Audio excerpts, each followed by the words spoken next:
तो प्लीज एक बार फिर अगेन। भारत माता की जय। भारत माता की जय। भारत माता की जय। जय हिंद। जय हिंद। कारगिल और सियाचिन गैलरी में मैं आप सबका हार्दिक स्वागत एवं अभिनंदन करता हूं।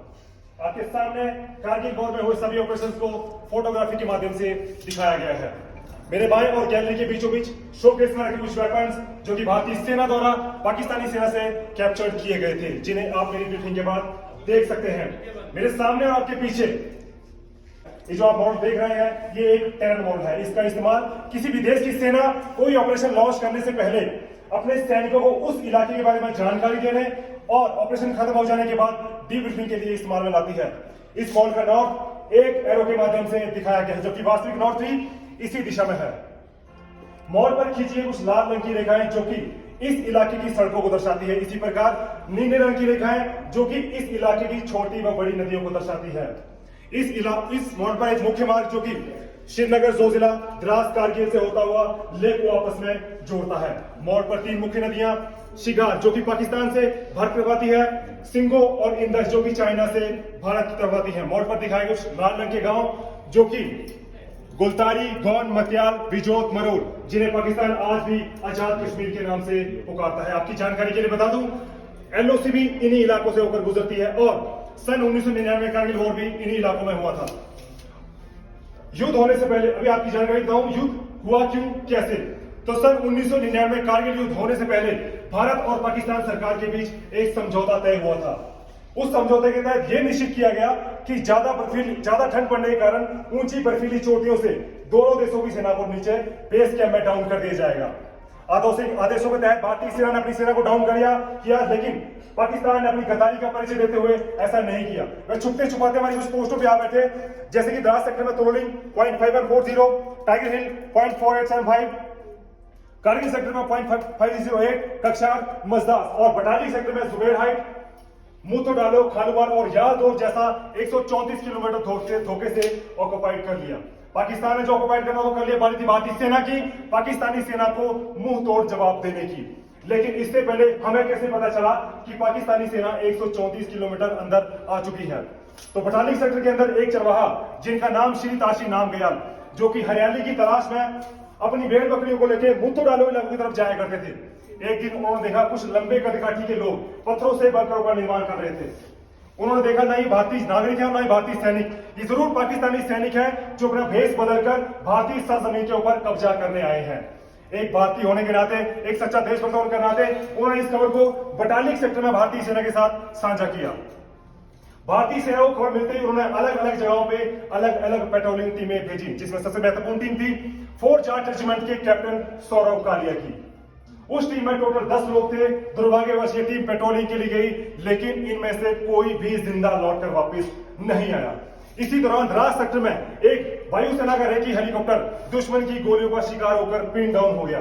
ये सब होने के बाद भारतीय सेना के तीनों अंगों ने मिलकर 3 ऑपरेशन लॉन्च किए, जिसमें भारतीय थल सेना ने ऑपरेशन विजय, भारतीय वायु सेना ने ऑपरेशन सफेद सागर और भारतीय नेवल सेना ने ऑपरेशन तलवार को लॉन्च किया। तो भारतीय थल सेना ऑपरेशन विजय के तहत कार्रवाई तोरलिंग से शुरू कर दी गई, क्योंकि तोरलिंग पे बैठा दुश्मन नेशनल हाईवे के ऊपर नजर गड़ाए बैठा था। अगर इसे रिकैप्चर नहीं करते तो हो सकता था लेह को अपने कब्जे में करके, तो आज कौन होता है यहाँ पे? पाकिस्तान। कौन होता? पाकिस्तान। तो क्या भारतीय सेना से होने देती? नहीं। ऐसा ना हो, इसीलिए सबसे पहले तोरलिंग को रिकैप्चर करने का टास्क 18 ग्रेनेड के मेजर राजेश अधिकारी को दिया जाता है। मेजर राजेश अधिकारी अपनी टीम का नेतृत्व करते हुए तोरलिंग को रिकैप्चर करने के लिए एक फर्म बेस तैयार करते हैं। फर्म बेस तैयार करते करते दुर्भाग्यवश दुश्मन की गोली का शिकार होकर ये वीर सपूत शहीद हो जाता है। बस भारतीय सेना के आगे बढ़ने के रास्ते यहीं से खुल गए थे। अब तोरलिंग के ऊपर आखिरी तिरंगा फहराने का टास्क 2 राजपुताना राइफल के कैप्टन विजय थापर को दिया जाता है। कैप्टन विजय थापर अपनी बहादुरी और वीरता का परिचय देते हुए तोरलिंग के ऊपर सभी दुश्मनों को खत्म करके तोरलिंग के ऊपर राष्ट्रीय तिरंगे को फहराते हैं। लेकिन दुर्भाग्यवश अंत में ये वीर सपूत भी शहीद हो जाता है। ये मात्र 22 साल के थे। शहीद होने से ठीक 2 दिन पहले इन्होंने अपने माता पिता के लिए एक पत्र लिखा था, जो कि मेरे दाहिने द लास्ट पोस्ट के नाम से सजाया गया है। मैं आपसे उम्मीद व निवेदन करता हूं कि जाने से पहले जरूर एक बार पढ़ के जाएं। उसके बाद बारी थी 0.5140 को रिकैप्चर करने की, जिसे रिकैप्चर करने का टास्क 13 चक्रिप के कैप्टन विक्रम बत्रा, उनका एक दूसरा नाम और था कुछ, शेरशाह। क्या नाम था? शेरशाह। तो 0.5140 को रिकैप्चर करने का टास्क 13 चक्र के कैप्टन विक्रम बत्रा को दिया जाता है। कैप्टन विक्रम बत्रा बहुत ही बहादुरी के साथ लड़ते हुए सभी दुश्मनों को खत्म करके 0.5140 को अपने कब्जे में करके राष्ट्रीय तिरंगे को बनाते हैं और वहां से एक अपने कमांड पोस्ट के ऊपर वायरलेस सेट के ऊपर एक सक्सेस कोड पास करते हैं। वो कोड क्या था? ये दिल मांगे मोर। क्या कोड था? ये दिल मांगे मोर। यानी कि वो अपने देश के लिए कुछ और करना चाहते थे, तो उनके कमांड अधिकारी द्वारा 0.4875 को रिकैप्चर करने का टास्क भी उन्हीं की टीम को दिया जाता है। असंख्य गोलियों के बीच चलते चलते 0.4875 की तरफ बढ़ते टाइम विक्रम बत्रा को गोली लगने के उपरांत इनकी मृत्यु हो जाती है। ये वीर सपूत वीर गति को प्राप्त हो जाता है। इनकी वीरता और बहादुरी को देखते हुए भारतीय सरकार द्वारा इन्हें भी परमवीर चक्र से सम्मानित किया गया था। लेकिन भारतीय सेना कभी रुकती नहीं।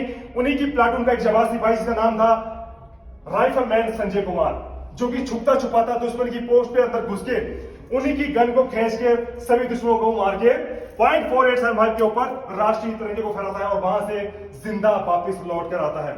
इनकी वीरता और बहादुरी को देखते हुए भारतीय सरकार द्वारा इन्हें भी परमवीर चक्र से सम्मानित किया गया था। आपकी जानकारी के लिए बता दूं, ये वीर सपूत आज भी जिंदा है और नेशनल अकेडमी खड़गवासला के अंदर सूबेदार मेजर के पद पे विराजमान है।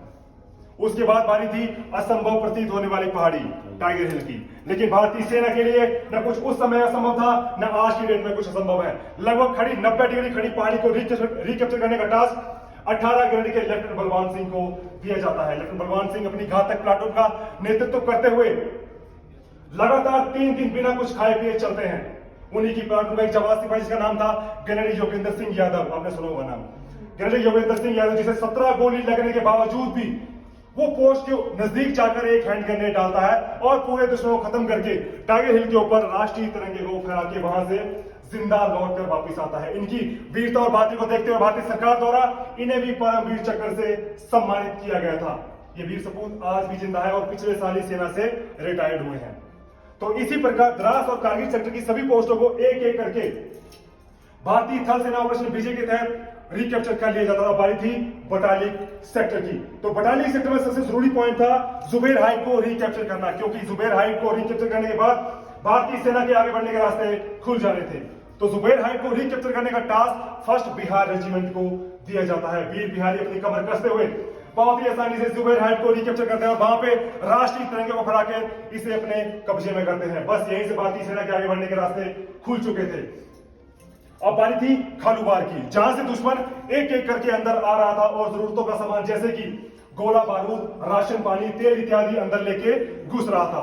तो खालूबार को रिकैप्चर करने का टास्क 111 GR के कैप्टन मनोज कुमार पांडे को दिया जाता है। कैप्टन मनोज कुमार पांडे अपनी ईमानदारी, बहादुरी और वीरता का परिचय देते हुए खालूबार के सभी दुश्मनों को खात्मा करके उनकी छाती में कील गाड़कर खालूबार को अपने कब्जे में करके राष्ट्रीय तिरंगे को फहराते हैं।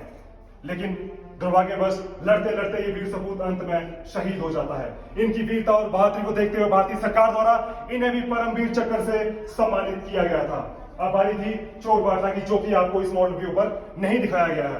तो चोर बाटला को रिकैप्चर करने का task the Ladakh scout regiment के मेजर सोनम वांगचुक को दिया जाता है। मेजर सोनम वांगचुक अपनी पूरी यूनिट का नेतृत्व करते हुए लगातार 3 महीने चले इस युद्ध को अंत में विजय प्राप्त करा के खत्म करते हैं। हमारी भारतीय सेना के लगभग इस युद्ध में 527 जवान शहीद और 1300 से ज्यादा घायल हुए थे। हमारी भारतीय सेना आज भी इन वीर सपूतों की याद में 26 जुलाई को कारगिल विजय दिवस के रूप में मनाती है। आप सब यहाँ आए, हमारे वीरों को श्रद्धांजलि दी, इसके लिए मैं आप सबका तहे दिल से शुक्रिया अदा करता हूँ।